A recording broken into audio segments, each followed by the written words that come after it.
an hour. I think it would be so hard to complete, but I will try to make it.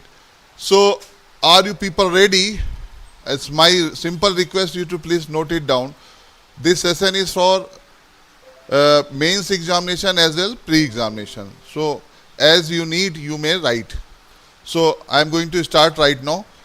So, you know, when we talk about the historical development of the Indian Constitution, it starts with the Regulating Act directly, because that was the decision by which British Parliament first time intervened into that matter. So, Regulating Act 1773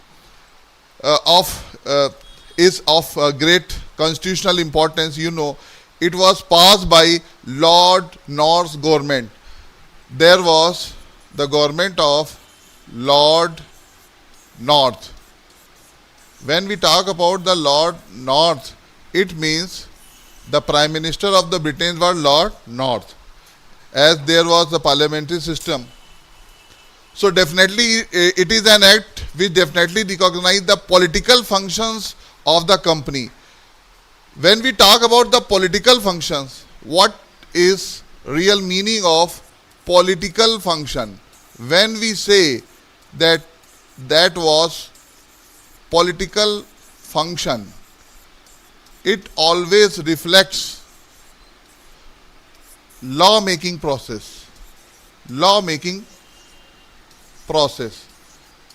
As the government of Britain gave directly monopoly right to British East India Company, but later on in 1765, we are talking about 1765, company got Diwani rights from Mughal Emperor as well as the Nawab of Awadh. Later, the British government thought that it would be so necessary that company would rule as per as the British government.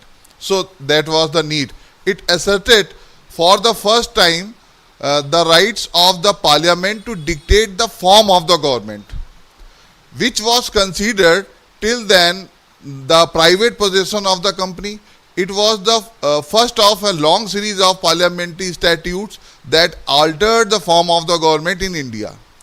The act provided the basis of Anglo-India Constitution. That was the basis of Anglo-India Constitution. Why I am saying?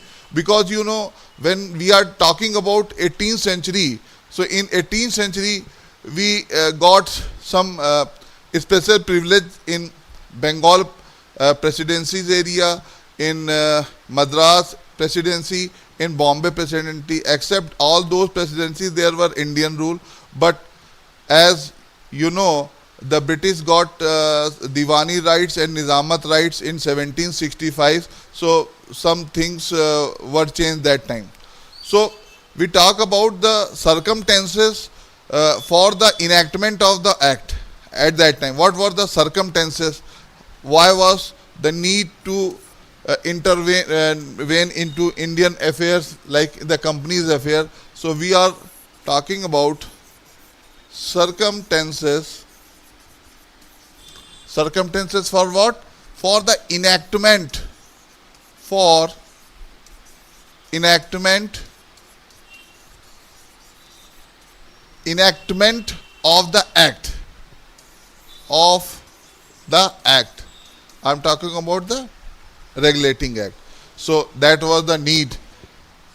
So what were the circumstances that time? Could you tell it, please?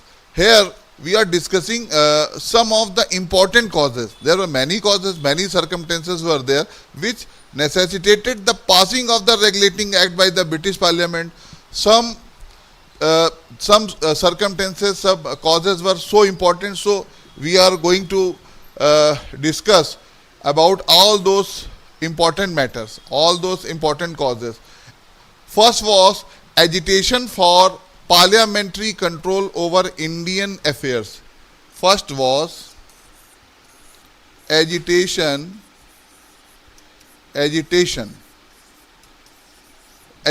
for what? Agitation for parliamentary control. For parliamentary control over Indian affairs. Over Indian affairs. That was the first reason. When we talk about Indian affairs, it means Indo-British affairs as well as Indian, real Indian affairs. Because some traders were there, some bureaucrats regarding court of directors, So many people were there. So when we talk about Indian affairs, both the things are there. So whatever rights the company had acquired till 1694, from, as you know, 1600, that company got monopoly rights to trade in East. So were granted by the crown through royal charters. It enjoyed the exclusive right of trading with India. I am talking about exclusive. It means monopoly rights. Monopoly rights. Monopoly word determined the economic status, that only one company would trade in East, like in India. So that was the monopoly right, or you can say exclusive right to trade in India. The monopolistic rights of the company gave rise to jealousy. Jealousy to whom? Jealousy and resentment to public.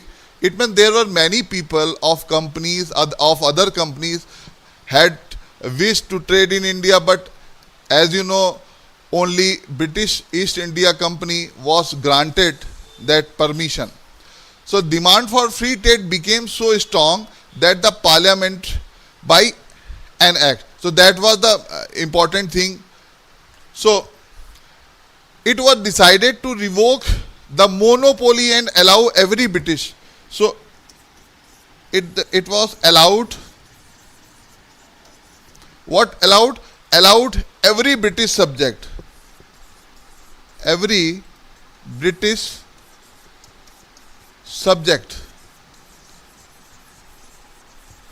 What was allowed? Subject to trade in the East. To trade in the East. That was allowed at that time. The trade in the East. Till prohibited by a parliamentary law. The company, however, averted the danger of obliging British government with enormous loans. The move for free trade was shelved for some time, not without making it clear that the independence of the company was subordinate to the supremacy of the parliament. The only, the company, what the company was subordinated, because the company was the only body in India regulating Diwani rights, the Nizamat rights, right? Diwani to collect tax and Nizamin to control the criminal affairs in India. So that was the thing happening in India, and British company, as you know, the full form of East India Company was the Company of Merchants of London trading to East Indies. That was the real and complete name of East India Company. So that was decided at that time, that how the British Parliament would make law. So 3 British merchants continued to demand Parliament intervention in the affairs of the company.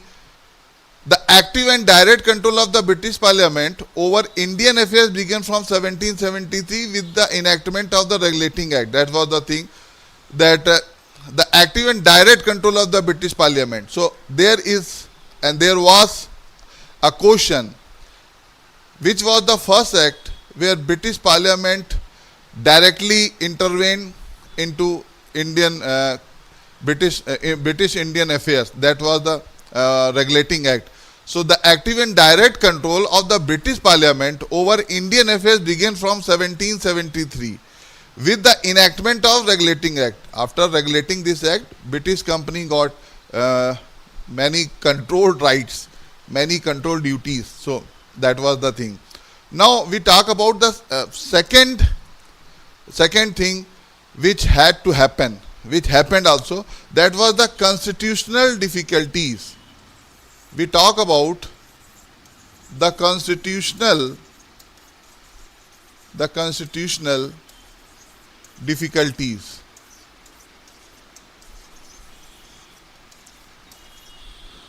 When we say constitutional difficulties, so there was something that there was a Bengal presidency, Madras presidency, and Bombay presidency.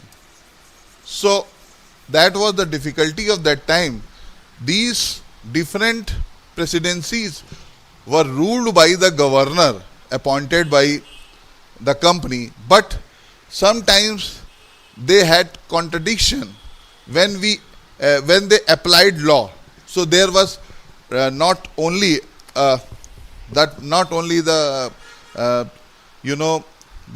the difficulty to make law, but also to consider and recognize Indian kingdoms, Indian families. So sometimes they had a different ideology, and sometimes they have no single authority to control, to manage all law by single body. That was the thing. So the battles of Plassey, the battle of Plassey, everyone knows. Battle of Plassey was fought in year 1757. That was the first battle when company defeated 𝐼𝐶 like 𝐼𝐶 in 1757, and the battle of Buxar. Battle of Buxar fought in year 1764. So after losing two battles, Indian power remained so weak, and British companies, like many more people were there. The British company tried to control all major affairs. Sorry. So first was Diwani, to collect right and manage civil affairs, and to control Nizamat to control criminal affairs. That were the things at that time. So these two battles respectively established the supremacy of the company over Bengal, right? Bengal, and it was included by Bihar and Odisha also. So you may say that company got rights over Bengal, Bihar and Odisha. That was the thing. A big chunk of Indian territory came under the East India Company. Big chunk. The Bengal was consisted of contemporary West Bengal, Bangladesh, some part of Assam, some part of Bihar, some part of Odisha, and some part of Uttar Pradesh also. That was the big chunk of territory that time. So sometimes company got possession. The company acquired the Diwani to collect the tax and manage civil affairs, and Nizamat, the rights to administer criminal justice, and became territorial power. Like its quasi-sovereign position created a constitutional difficulties. Like the direct control was under the company, and indirectly there were some Indian emperors, Indian rulers, so there was contradiction in terms of collecting the taxes and to control the criminal affairs also, because in Mughal tradition the criminal laws were totally different from British laws. So that was the need of the time. The English constitution did not permit anybody to possess territory except in the name of the crown. Hence the British public insisted on the taking over the company's territories by the crown. So that was the thing, the British public insisted on the taking over the company's territory by the crown. So that was the thing that time. So many factors were there, as there was the company was facing at time. So there was a need to control the British company and as well as the Indian affairs also. So, there were many circumstances. Those students who are preparing for mains, they may write, they may note it down, because in long term, it is so necessary to note it down. So, but such a proposition gives rise to another knot problem, which was the knotty problem. While the company could continue to act in the company, act in the capacity of the Diwan of the Mughal. Who was the Diwan? The officer in charge. So, Mughal emperor, the crown could not take that subordinate role upon himself. Second, direct control of the crown over the provinces of Bengal, Bihar and Orissa was likely to displease the Mughal emperor. Why to displease the Mughal emperor? Because there was a single authority controlling Indian affairs, Indian territory. That was the Mughal emperor. I know that was the symbolically present there. The Shah Alam II. Shah Alam II was the emperor of that dynasty at that time, who ruled from 1759 to 1806. So that was the position. One side, crown was trying to control the British company, and company was trying to control Indian land, Indian affairs. Another time, another system was that Mughal emperor having control over Indian affairs indirectly, because the Mughal emperor granted those Diwani and Nizamat rights. So that was the problem at that phase. So you may say the Marathas and other native Rajas, they were also there. Marathas, Marathas were really great power, but only two powers were there, Marathas and Britishers. Mainly two powers were there. So thirdly, right to property was considered to be legitimate and sacred in England in the 18th century.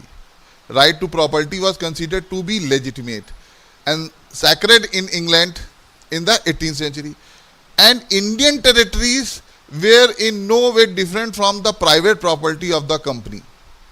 Hence, state control over the Indian territories was considered repugnant to the principle of private property.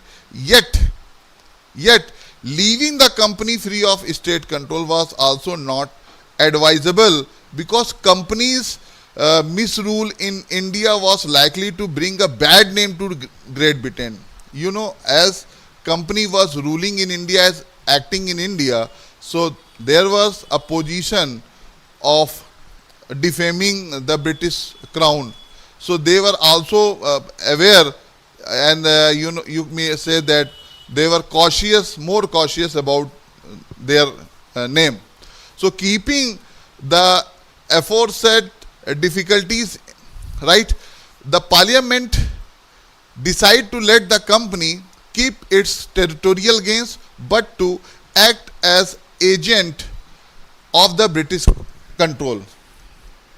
So company had to rule as an agent of the crown or British government, you may say. So that was the thing. And now we will talk about another circumstance. What was the another cause? That was the difficulty of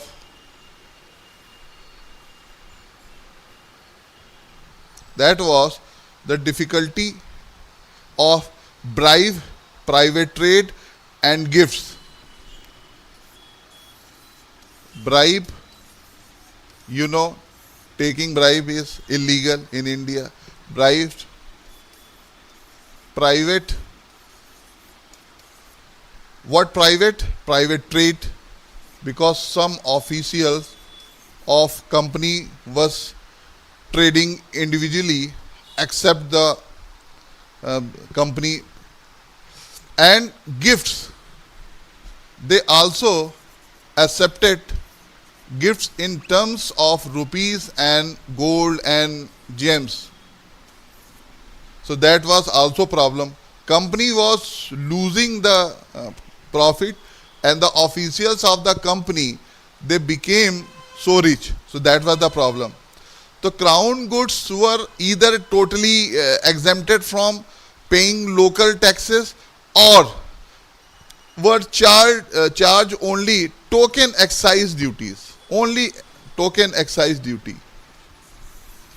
Whereas other people had to pay full excise duty. That was the thing. The servants of the company began to abuse their privileges, because they had to they also had to pay regular taxes. So that was the problem at that time. So they earned a fortune for themselves by allowing the goods of Indian trade to pass without paying any tax whatsoever. They also began to accept presents from Indian businessmen and other civilians and kings and rulers in return for favors done to them. Right? So they filled their pockets with ill-gotten wealth. When they returned to England with their booty, they lived luxuriously like Indian Nawabs. So that was the problem at that time.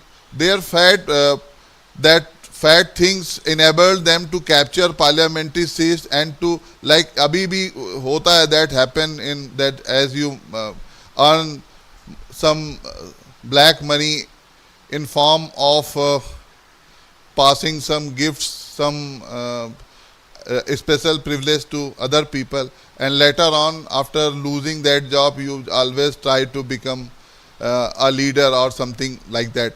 So that was the thing. So, and to exempt, and we talk about the influence of the policies of the British government. Influence of the policies of the British government.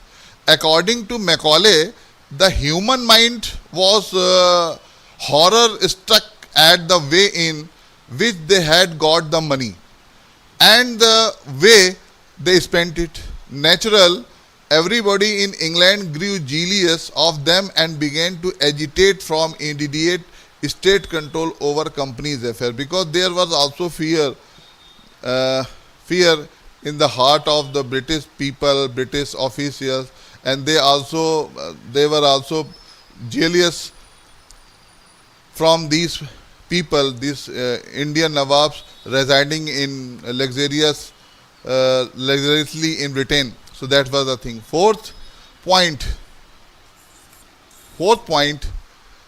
the pitiable condition of the people of Bengal. The pitiable condition of the people of Bengal.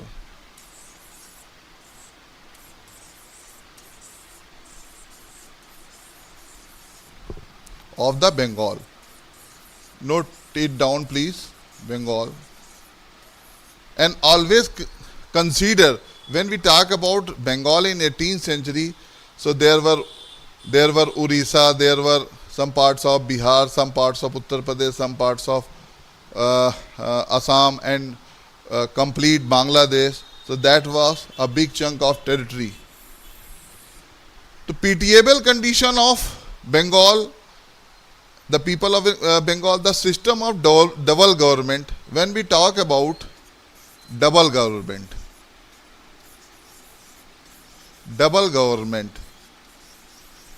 what is exact mean of this double government? Double government means directly company got the privilege, got right to collect tax, but at same time British ruler were subordinate to Indian Basha or Indian Raja. Another time the British authorities had to control Nizamat directly, but they had no regular service persons, no regular sepoys in terms of they needed. So they allowed and they subletted these things to the Nawab of Awadh and you can say the Indian people, that I am the direct power and you collect the taxes, you regulate the criminal affairs directly, but indirectly we are the king, we are the household in charge of these conditions. So this was the thing which were happening. So the system of dual government in Bengal to a reign of corruption and depression, because corruption and depression was like the coincide of each other. So in the like we are talking about in the province, Bengal province, so nobody cared for the welfare of the people, because British government, British company was to gain more and more profit in India. They had nothing to do with Indian people in terms of welfare things I am talking about. So that was the thing. So nobody cared for the welfare of the people. If an aggrieved person approached the officers of the Nawab with the complaint, he was told that the Nawab was helpless because Nawab was under the company's rule and that the real power was wasted in the company. That was the thing. In the same person appealed to the good officers of the company, he was put off with the excuse that the administrative power lay with the Nawab and that the company had nothing to do.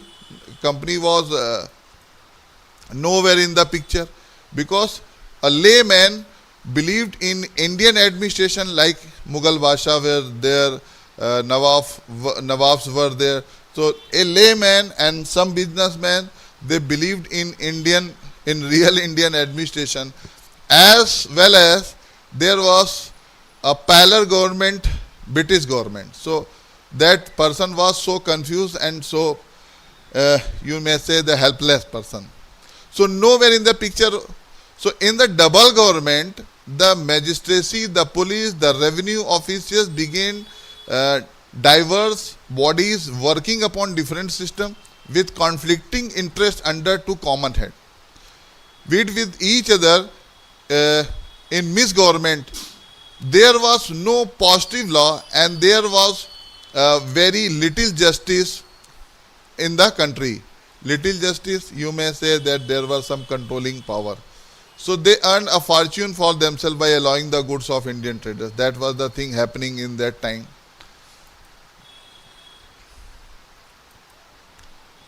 So no one was caring for. So no one was in real picture. Neither the Nawab, nor the company. As told above, the administration of the Englishman of the Nawabs was badly corrupt. The sufferings of the people were aggravated by the famine that broke out in 1770. There was a famine in that phase. Famine, the lack of food, lack of water, everything, lack of cattle, fodders. So the famine reduced the population of Bengal because many people died in that famine by 1/5. The starving people migrated to other provinces, which meant a huge loss of revenue to the company. The company in its turn followed the most cruel policy as raising their prices, the daily necessities and enhancing taxes. So there was a problem. So no one was caring for that thing. So you may say there was a condition where all persons were responsible, all the persons of companies were responsible, but no one was taking care of Indian people. So that was the thing happening in Bengal. So piteous cry of famine stricken Bengal reached the British people and rose their sympathies. The public opinion in England swung in favor of a thorough investigation into the case of the company.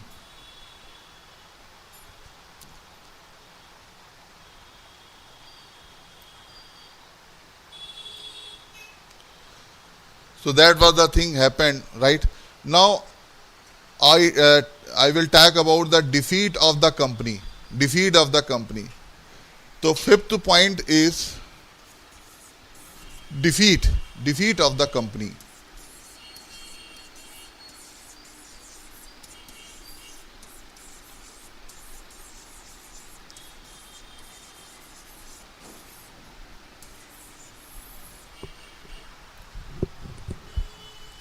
In 1769, the company suffered an inglorious defeat in the hands of Hyder Ali.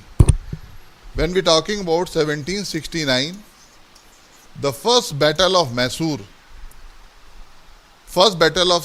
was fought in that time, and Hyder Ali was the ruler of the Mysore, right? So in first phase of that battle, company was defeated, and you know all the policies, all the strategies made by the company was totally failed. That was the thing happened there.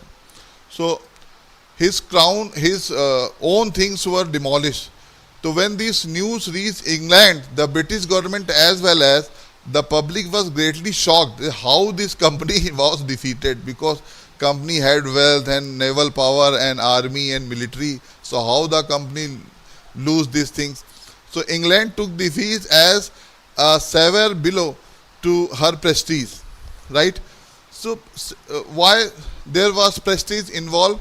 Because they were aware and they were cautious that the name of companies would not defame. So we talk about the next point, the apprehensions about the failure of the company. What were the apprehensions? We'll talk about when the 1765 the company acquired the Diwan of Bengal, Bihar and Orissa. Then did happen. So apprehensions. What apprehensions? Apprehensions of about the failure. About the failure. What happened? Failure of the company.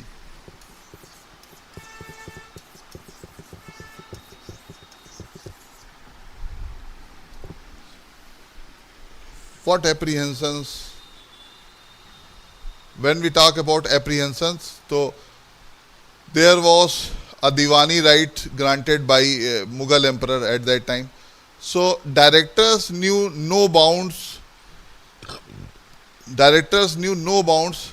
So that the thing, Clive speculated that company's gross income was the land alone would touch the figure of £5 lakhs at that time. 5 lakhs was so huge amount. 50 lakhs, sorry, right? So while its net profit would not be less than I think that was the pound sterling 16,50,000. So that was encouraged by Clive's report. The directors raised the dividends from 6% to 10% because there was a chance to grow more and more because they got the passive income by imposing some taxes on Indian farmers, Indian merchants, as previously those taxes were levied by the officials of Bengal. But directly by Diwani rights, company was the Nawab of Bengal. As the company got Diwani rights, so that company became the Nawab of Bengal. That was the thing. And many more times this question was when the company became the Nawab of Bengal. So that was the thing, how the company got privilege, how the company was granted to collect the taxes. So these terminology you must note it down. So the directors raised the dividends from 6% to 10% as soon as after 21 to 22%. So demand for company shares went up suddenly. That was the thing, how the British Crown and ministers and other officials of the company, they were shocked. But as soon as the rumor went around that it was all a mischievous deception and that the company was heading towards bankruptcy. That was the thing. The company was getting so much profit and tending towards bankruptcy. That was so shocking news for Britishers. So the shareholder in sheer fright began to demand quick action by the parliament to safeguard their interest. That was the thing which happened. Now we talk about the evils of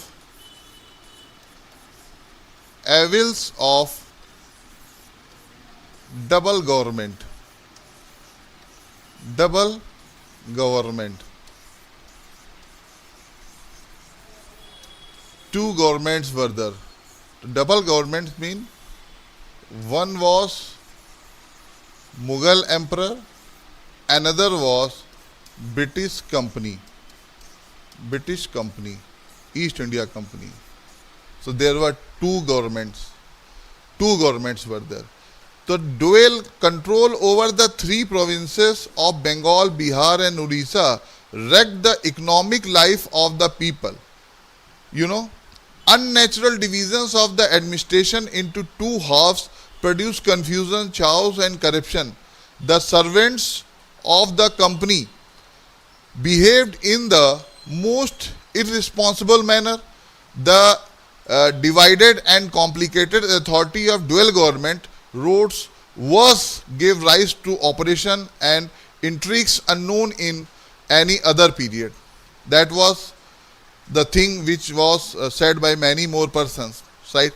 So many more intellectuals, they wrote that it must give pain to Englishmen that since the accession of the Diwani of the company, that was the thing happened in terms of evil of dual government.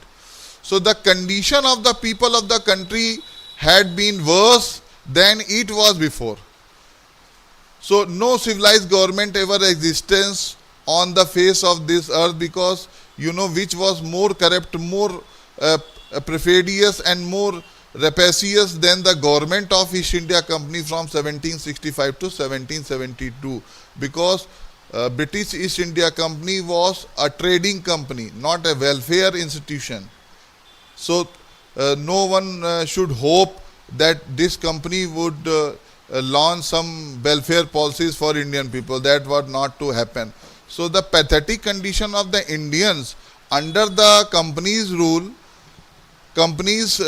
naturally drew that the parliament, by an act passed in 1767, required the company to pay an annual sum of rupees 4,000 sterling for its monopolistic privileges. The company continued to pay this huge sum till 1772, after which it failed to pay because of its weak financial position. Non-payment of this annual sum gave an excuse to the parliament to intervene in the affairs of the company, and the company's officials, they became so rich. So those were the things which created danger position. So another point was the company's request for loan. Company's request for the loan. As the company got all privileges and again requesting for the loan, that was the huge condition. So when the company was driven to the financial crisis, it approached the British government for a loan. The British government was already on the lookout for such an excuse to probe into the company's affairs. Thus the company's application for a loan on 1 million led to the parliamentary intervention. That was also the point to intervene into that matter. So that was the thing happened. Those were there were some causes which took place.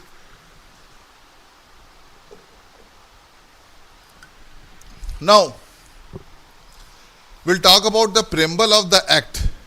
The preamble of the act.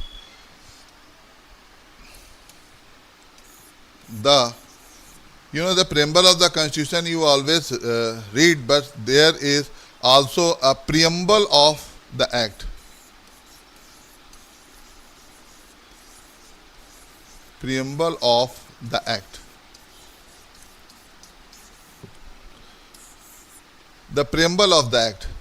Whereas the several powers and authorities granted by charters of the United Company of Merchants of England trading to East Indies have been found by experience not to have sufficient force and efficiency to prevent various abuse which have prevailed in the government and administration of the affairs of the said United Company. So those were the things which had to happen, as well as home as in India to the manifest injury of the public credit and of the commercial interest of that company, and it has therefore become high expedient that certain further regulations better adapted to present circumstances and conditions should be provided and established.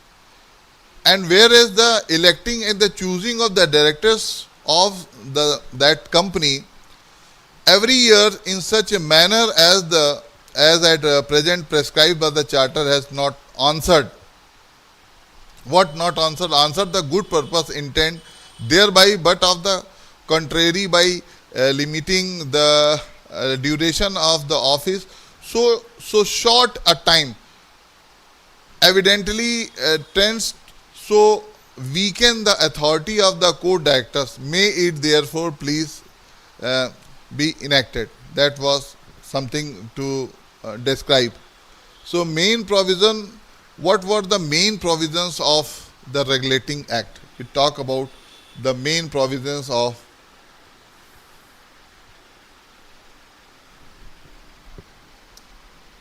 main provisions.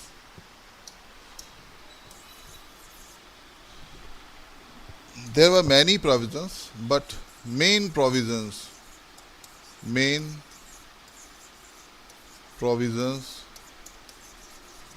What were the main provisions? Previous experiences provided these things. So, main provisions we talk about, main provisions of the regulating act.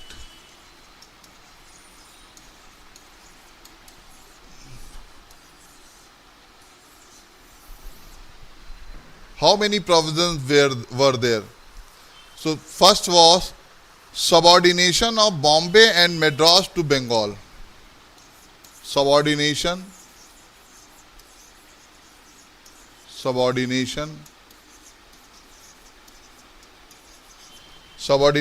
of Bombay. Bombay was under the control of Portuguese power, but in 1661, Catherine Braganza, Princess of the Portugal, married to the Prince of England and gifted Bombay to that King of England as dowry, and Madras to Bengal. So there was some contradiction into Bengal. Bengal became supreme power among three presidencies because the first administration was established in Calcutta. There was a passage through water. There were some merchants places, as Kothi and some go down. There were some army also. So Bengal always remained the key to success for Britishers. They always got money from Calcutta, as you know, the passive income by collecting taxes. So, uh, prior to the enactment of 1773, the three governments of the presidencies of Madras, Bombay and Bengal was there. You know, they were separated and independent. They were separated in form of making law. They always had contradictions when they make law, because the India was divided into many other political powers, and every political power has its own separate relation with Britishers. So there were some contradictions. So, you know, some they were separated from and independent of one another. Each acted on its own in matters on making war and peace and making laws.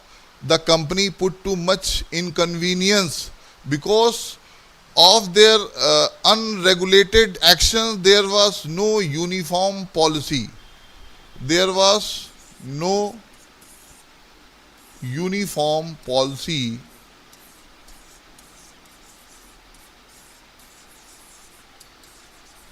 to apply, because no uniform code, no uniform law was there. So that was the problem. You know, there was no uniform policy and coordination of work. The governor of each presidency had direct dealings with the court of directors. The Regulating Act declared that the governors of Madras and Bombay would be subordinate to Governor General of Bengal. When we say the governor of presidency, what is its mean? What is it mean? So mean is, if there is governor, he had to perform two duties.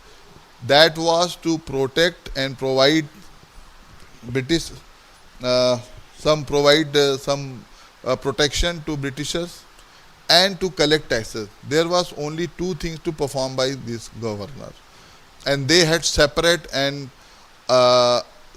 relations with Indians, king and court of directors.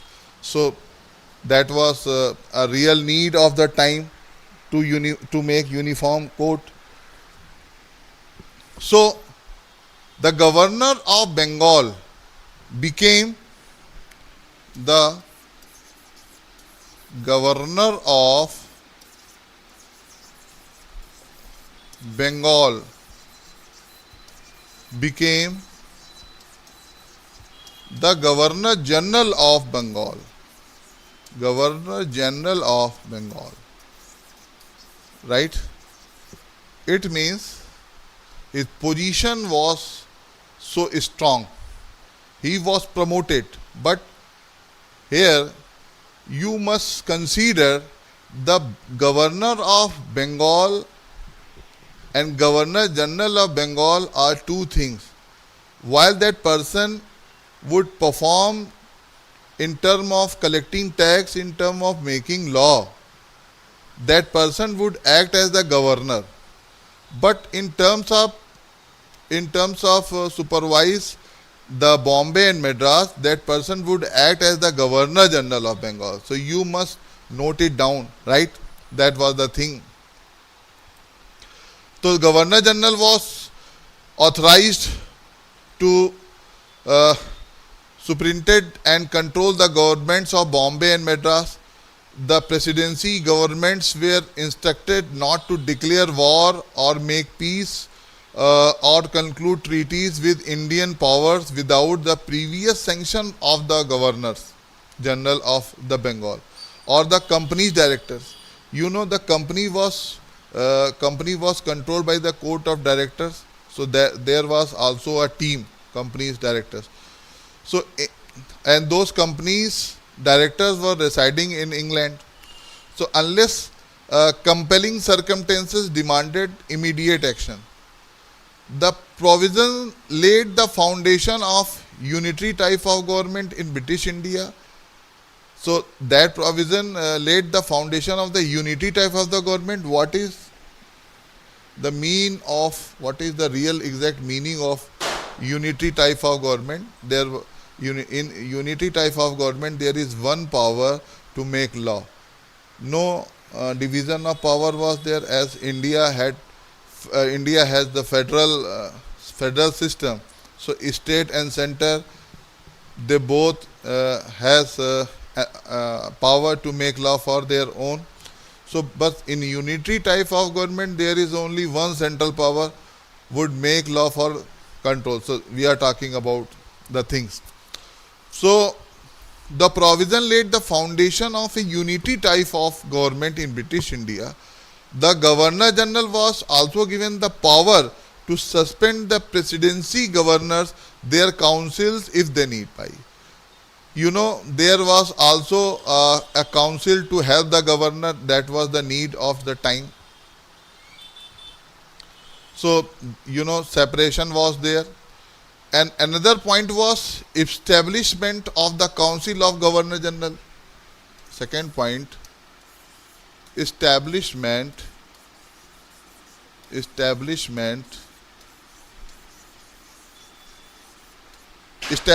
of what? Establishment of the council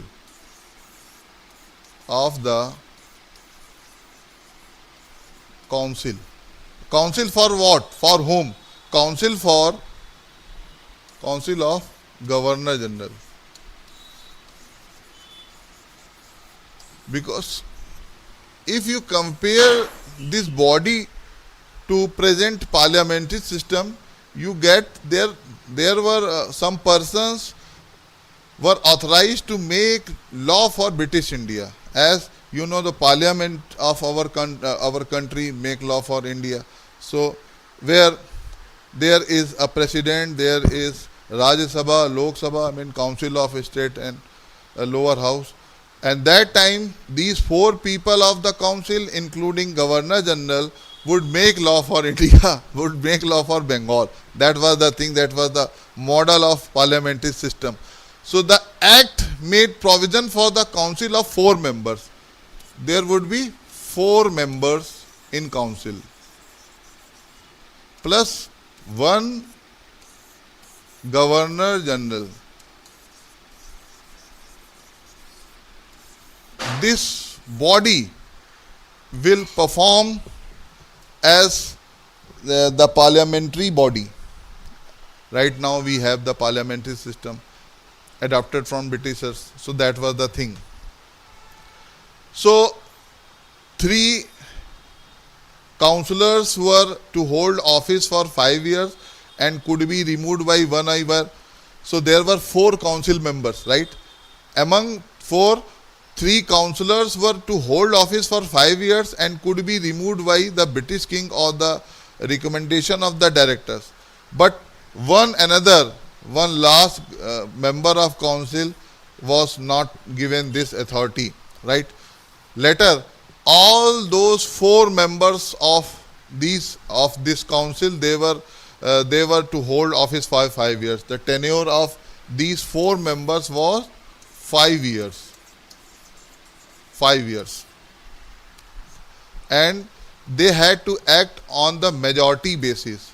They had to act as majority basis. The all important matter to be decided by the majority opinion of the council. The Governor General was bound to accept the majority decision of the council. That was like the position of the president in India, you may say.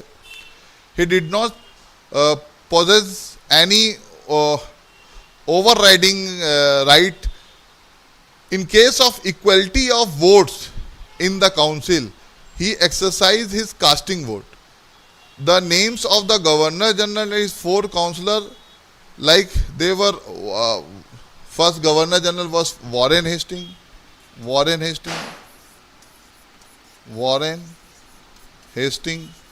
that was the first Governor General of Bengal, and there were 4 members. Name of those 4 members are Philip Francis, Monson, Borwell and Clavering. You may note it down here. First person was Clavering. Clavering. That's the most sincere person. He had wished to act as Governor General. Clavering. Barwell.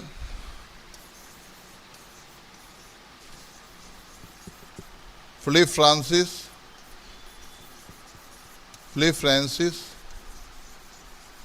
And Monson, General Monson.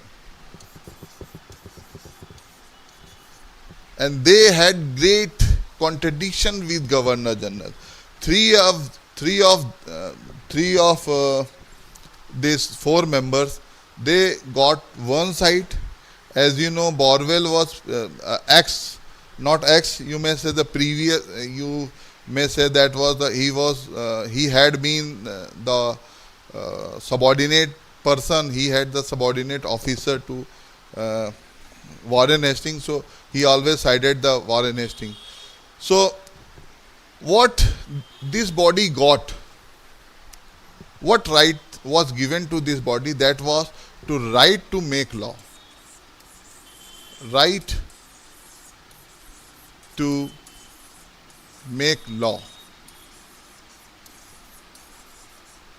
These four members and Governor General, this body was given a right to make law for Bengal and the people of, the people of Calcutta.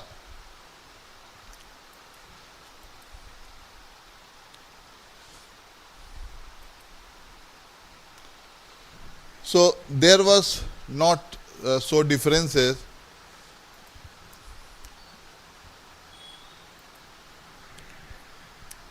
So now we finish this session here, and that was the part 1.